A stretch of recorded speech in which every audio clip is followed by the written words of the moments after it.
If you're having trouble with voice chat in Apex Legends, follow these steps to troubleshoot and set it up correctly.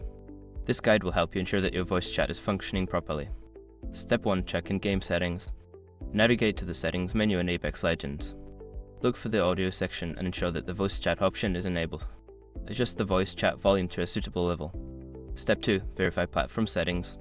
If you're playing on a console or PC, check the system settings for voice chat. Ensure that the microphone is enabled and that the game has permission to access it. Adjust the privacy settings if necessary. Step 3. Test your microphone. Before jumping into a game, test your microphone outside of Apex Legends. Use a voice recording app or a different game to confirm that your microphone is working properly and is not muted. Step 4. Check network connection. A stable internet connection is crucial for voice chat.